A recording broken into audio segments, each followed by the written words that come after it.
نبی علیہ الصلوۃ والسلام نے ارشاد فرمایا نساء کاسیات عاریات ممیلات مائلات لا يدخلن الجنۃ ولا یجدن ریحھا۔ حضور نے فرمایا ایک وقت آئے گا عورتیں ہوں گی، کپڑے پہنے ہوں گے، ننگیاں ہوں گی۔ میرا یہ خطاب مسلمان خواتین سے ہے، اور اقبال نے بھی یہ میرے پاس کلیات پڑھی ہیں، اس نے بھی مخدرات اسلام کے ساتھ خطاب کیا، جس کے اندر اس نے کہا کہ فطرت تو جذبہ دارت بلند، چشم ہوش از اسوہ زہرا مبند۔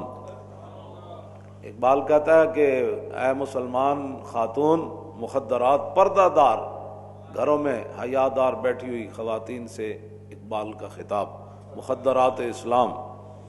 اقبال نے بھی مخدرات اسلام کا انعام دیا ہے، تو میرا یہ جو خطاب ہے وہ بھی مخدرات اسلام سے ہی ہے۔ اگر کوئی کافرہ ہے اور زندیق ہے تو وہ اپنے کفر اپنے پاس رکھے، اور اپنا جو گندگی ہے وہ اپنے پاس رکھے۔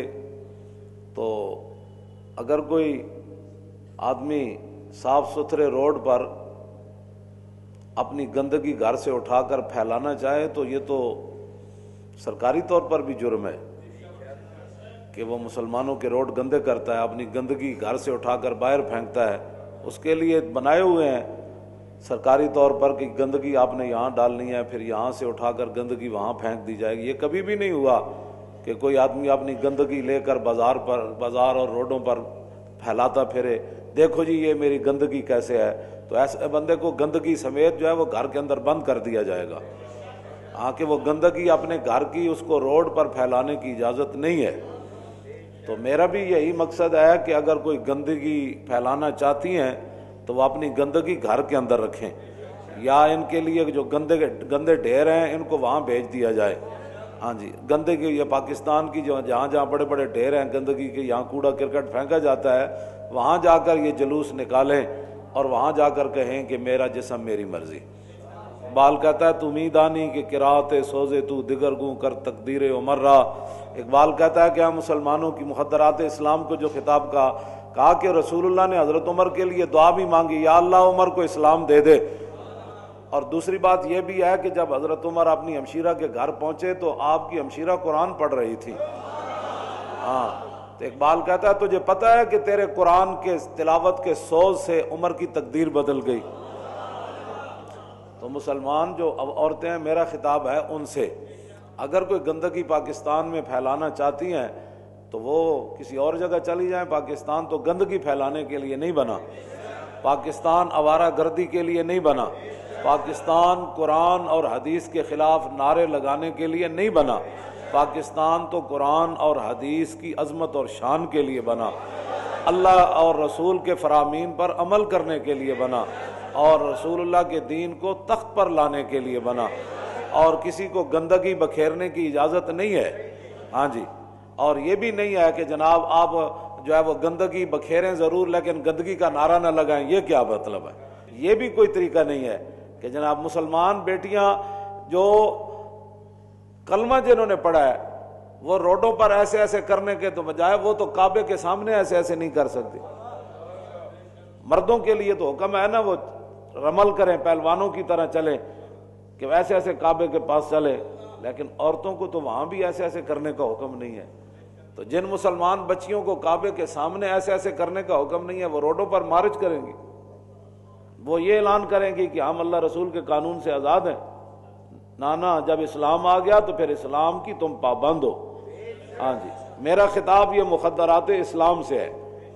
اور جنہوں نے پاکستان نہیں بنایا اور جو پاکستان بنانے میں شریک نہیں، وہ اپنے اقلیت بن کر پاکستان میں رہیں۔ ہم اقلیتوں کے خلاف نہیں ہیں، بالکل، میں نے پہلے بھی کئی مرتبہ کہا ہے، ہم اقلیتوں کے خلاف نہیں ہیں، نہ اقلیتوں کے خلاف کوئی ہم عزائم رکھتے ہیں، نہ ان کے خلاف کسی قسم کے کوئی منصوبے بناتے ہیں، لیکن اقلیتیں بن کر رہیں۔ ہاں جی، وہ اس ملک میں رہتی ہیں تو اپنے اقلیت بن کر رہیں، اپنے قانون کے مطابق جو مرضی کرتے رہیں۔ حضرت فاروق اعظم کے زمانے میں حضرت عمر بن عاص جو تھے یہ مصر کے گورنر تھے، اور صحابی رسول حضرت حارث یہ جو تھے وہاں گزرے تو ایک عیسائی پاس سے گزرا تو آپ نے اس کو دعوت اسلام دی، فرمایا کہ کلمہ یار پڑھو۔ وہ عیسائی اس بجائے اس کے کہ وہ کہتا کہ میں کلمہ نہیں پڑھنا اس نے حضور کے خلاف بات کر دی۔ حضرت غرفہ بن حارث الکندی، یہ صحابی ہیں، انہوں نے مکہ ایسے اٹھایا، فدق کا انفہ، اس کا ناک توڑ دیا، اور پھر فقتلہ غرفۃ، پھر صحابی رسول نے اس عیسائی کو قتل بھی کر دیا۔ فرفع الی عمرو بن العاص، پھر مقدمہ حضرت عمر بن عاص کے پاس چلا گیا، تو آپ نے فرمایا آتیناہم العہد، فرمایا یہ تو ہماری اقلیت ہیں، ہم نے تو ان کو تحفظ میں رکھا ہوا ہے، آپ نے اقلیت کو کیوں قتل کر دیا؟ فقال غرفۃ معاذ اللہ ان نکون آتیناہم علی ان یظہروا شتم النبی، صحابی رسول فرمانے لگے اللہ کی پناہ، یہ بات آپ نے کیا کر دی؟ ہم نے ان کو اس لیے یہاں رکھا ہوا ہے کہ وہ حضور کے خلاف بات کرے۔ انما آتیناہم العہد، ہم نے ان کو یہ وعدہ کر رکھا ہے ان کے ساتھ کہ یہ اپنے عبادت گاہوں میں جائیں، یقولون ما بدا فیہم، جو مرضی اپنی عبادت گاہوں میں جا کر کریں، ہمیں اس پر کوئی اعتراض نہیں۔ وَاللَّا نَحْمِلَهُمْ مَا لَا يُطِيقُونَ، اور ہم ان پر اس قسم کا ٹیکس کبھی نہیں لگائیں گے کہ جس کی یہ طاقت نہیں رکھتے۔ اور وَإِنْ أَرَادَهُمْ عَدُوٌّ قَاتَلْنَاهُمْ مِنْ وَرَائِهِمْ، اور اگر کوئی باہر سے آ کر ان پر حملہ آور ہوگا تو ہم ان کے آگے کھڑے ہو کر ان کا دفاع کریں گے۔ اور ہم نے ان کو یہ وعدہ دے رکھا ہے کہ اپنے احکام کے مطابق جیسے مرضی زندگیاں بسر کریں، ہاں اگر یہ چاہیں کہ ہم اللہ رسول کے حکم کے مطابق ان کے درمیان فیصلہ کریں تو پھر ہم اپنے قانون کے مطابق ان کے درمیان فیصلے کریں گے اگر یہ چاہیں۔ اور وَإِنْ غَيَّبُوا عَنَّا، اور اگر یہ ہمارا ملک چھوڑ کر جانا چاہتے ہیں تو لَمْ نَارِدْ لَهُمْ فِيهَا، ہم ان کے درمیان رکاوٹ بھی نہیں بنیں گے۔ یہ ہم نے ان کو یہاں حقوق دے رکھے ہیں، اپنے چرچوں میں جائیں، اپنی عبادتوں میں کانوں میں جائیں، جو مرضی کریں، اپنے رہن سہن، اپنے کپڑے جو مرضی یہ پہنیں، اور ہمارے ملک کے اندر ان پر کوئی زیادتی کرے گا تو ہم ان کا دفاع کریں گے، یہ اپنے دستور کے مطابق زندگیاں گزاریں، اور اگر یہ ہمارا ملک چھوڑنا چاہتے ہیں تو ہم ان کو روکیں گے بھی نہیں، جدھر دل کرے چلے جائیں۔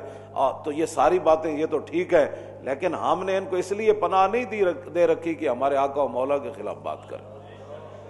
جب حضرت غرفہ بن حارث الکندی نے حضرت عمر بن عاص کے سامنے یہ گفتگو کی نا کہ آپ مجھے کیا بات کر رہے ہیں کہ ہم نے ان کو معاہدہ دے رکھا ہے، تو قال صدقتا، عمر بن عاص کہنے لگے بالکل ٹھیک بات آپ نے کہی ہے۔ یہ اقلیتیں یہ سن لیں، یہ 1400 سال پہلے ان کے بارے میں یہ فیصلہ ہے کہ ہمارے ملک میں رہیں، جیسے مرضی اپنے معاملات چلائیں، اپنے مذہب کے مطابق عمل کریں، اپنے رہن سہن جیسے رسم و رواج کریں، ہمیں کسی پر کوئی اعتراض نہیں، نہ ان پر کوئی زیادتی کرے گا، لیکن ہم نے ان کو اس لیے پناہ دے کر نہیں رکھی ہوئی کہ وہ دین کا مذاق اڑائیں۔ اس لیے ہم نے ان کو پناہ نہیں دے کر رکھی ہوئی کہ ہمارے خواتین پردہ دار مسلمان عورتیں، حیادار عورتوں کو یہ غلط پٹیاں پڑھائیں کہ جسم میرا تو مرضی میری۔ ہم نے تمہیں اس لیے پناہ دے کر یہاں نہیں رکھا ہوا کہ تم قرآن و حدیث کا مذاق اڑاؤ، پردے کا مذاق اڑاؤ، نکاح کا مذاق اڑاؤ، خاندانی رسم و ہمارے روایات کا مذاق اڑاؤ، ہماری تہذیب کا تم مذاق اڑاؤ۔ 1400 سال جو مسلمان جس راستے پر چل رہے ہیں، مسلمان خواتین تم انہیں کسی اور راستے پر ڈالنا چاہتی ہو، تمہیں یہاں اس لیے نہیں رکھا ہوا۔ ہاں یہ بات یاد رہے، بالکل میں علل اعلان یہ بات کر رہا ہوں۔ ہم نے تمہیں یہاں اس لیے نہیں پناہ دے کر رکھی ہوئی، ہم نے اس لیے رکھا ہوا جیسے تم اپنے مذہب کے مطابق عمل کرو، لیکن اگر تم روڈوں پر نکل کر یہ کام کرو گی نا کہ ہمارا جسم ہماری مرضی، تو اس کی اجازت تمہیں نہیں ہے، ہرگز نہیں ہے تمہیں اس کی اجازت، ہرگز نہیں ہے۔ اوپر سے لے کر نیچے تک سب سن لے، ہم کو ان کو پناہ اس لیے نہیں دے رکھی کہ یہ اسلام کے خلاف بک بک کرے، اپنے مرضی، اندر جو مرضی تم کرو، اندر تم اپنے جسم اپنی مرضیاں جیسے مرضی کرو، لیکن تم باہر نکل کر مسلمان عورتوں کو یہ بتانا چاہتی ہو کہ یہ نکاح تمہارے لیے پابندی ہے، نکاح تو سب سے بڑی ان کی عزت ہے کائنات کے اندر۔ کیسے تم کیا کرنا چاہتے ہو ملک کے اندر؟ ہم ایسے نہیں کرنے دیں گے۔ اپنی اقلیتیں بن کر رہیں، اقلیت اسلام کا مذاق مت اڑائیں۔ حضور نے فرمایا ایک وقت آئے گا عورتوں نے کپڑے پہنے ہوں گے، ننگیاں ہوں گی، نساء کاسیات عاریات، فرمایا کپڑے پائے ہوں گے، ننگیاں ہوں گی، ممیلات مائلات، حضور نے فرمایا خود بے حیا ہوں گی، اور میری امت کو بے حیائی کی طرف مائل کریں گی۔ ایسی عورتوں کے بارے میں حضور نے کیا فرمایا؟ لا يدخلن الجنت ولا یجدن ریحہا، تو حضور نے فرمایا نہ وہ جنت میں داخل ہوں گی، نہ وہ کبھی جنت کی خوشبو پا سکیں گی۔